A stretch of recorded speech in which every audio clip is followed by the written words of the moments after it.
तो दोस्तों, आज मैं आपको बताऊंगा कि किस तरह लोक स्वास्थ्य यांत्रिकी विभाग जिला कटनी में टेंडर कमेटी द्वारा मेरे एक टेंडर्स को निरस्त कर दिया गया है। और उसमें जो कारण बताया गया है वो भी बड़ा ही अजीब है। इस तरह का जो कारण है आज तक हैंडपम्प के काम के लिए इस वजह से कोई टेंडर निरस्त नहीं हुआ है। चूँकि इनके मनमाने जो ठेकेदार हैं, कॉन्ट्रैक्टर्स हैं, उनको टेंडर दिलाने के चक्कर में ये सब साजिश रची गई है। ठीक है, तो इसमें देखिए ये जो निविदा नंबर है 2021 PHED 131-625। ठीक है, तो इसमें इन्होंने बताया है कि प्राप्त निर्देशों के परिपालन में लिफाफा जो है ऑनलाइन खोला गया, जिसमें प्रतिस्पर्धा अंतर्गत अरविंद एसोसिएट्स और जलील रिजवी द्वारा ऑनलाइन दस्तावेज प्रस्तुत किए गए हैं। ठीक है, दस्तावेज डाउनलोड कर परीक्षण उपरांत यह पाया गया है कि मेसर्स जो है अरविंद सोनकर अन्य विकास खंडों में भी हैंडपम्प संधारण और संचालन कार्य की निविदा में भाग लिए हैं। तो इनकी तकलीफ़ ये है कि हमने बहुत सारे ब्लॉक्स में टेंडर डालकर, कटनी ज़िले में 6 ब्लॉक है जिसमें से 5 ब्लॉक में हमने टेंडर डाला है, तो इनको उससे प्रॉब्लम है।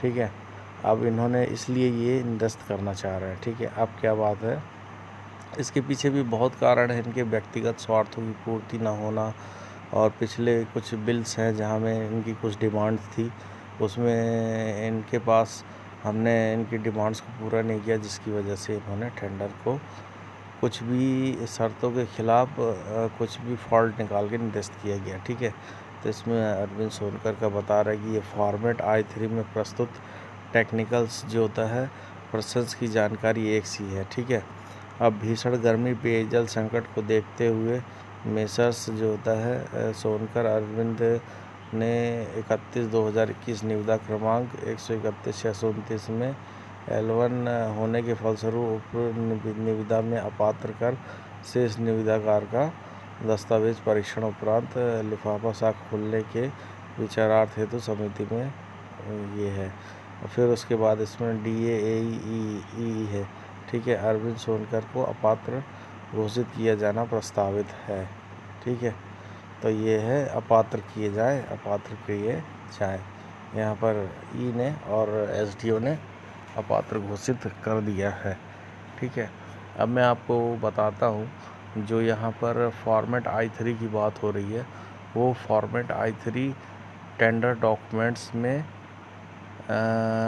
डॉक्यूमेंट्स की शर्तों के अनुसार फॉर्मेट I3 अप्लीकेबल है कि नहीं। अब मैं आपको ये चीज़ दिखा रहा हूँ। ठीक है, यदि वो अप्लीकेबल नहीं है तो इसमें रिजेक्शंस की कोई बात ही नहीं आती है। चलिए, तो फॉर्मेट I3 अब आपको दिखाता हूँ।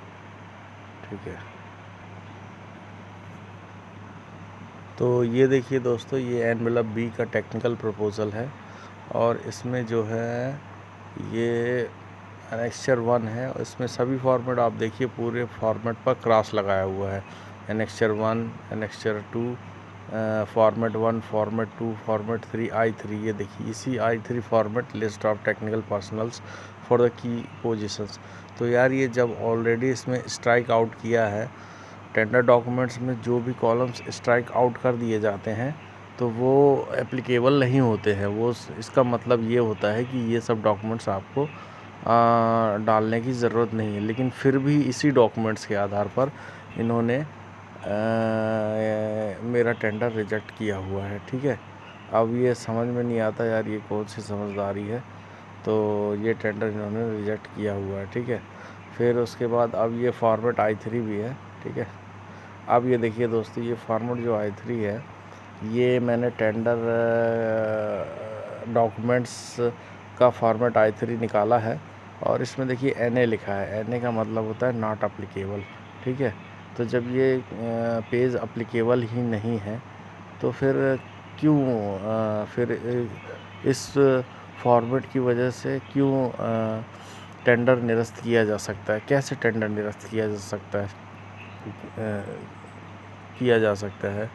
तो अब देखिए दोस्तों, इस तरह से ये लोग टेंडर को मनचाहे ठेकेदार को देने के लिए कुछ भी कमियां या फॉल्ट्स निकाल देते हैं।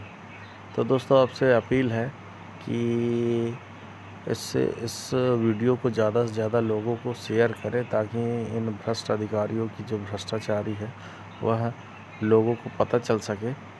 तो मध्य प्रदेश के विभिन्न विभागों और जो भी आपके ग्रुप्स हैं फेसबुक में, इसमें ज़रूर एक बार शेयर कर दीजिए, ताकि लोगों को भी जानकारी होना चाहिए।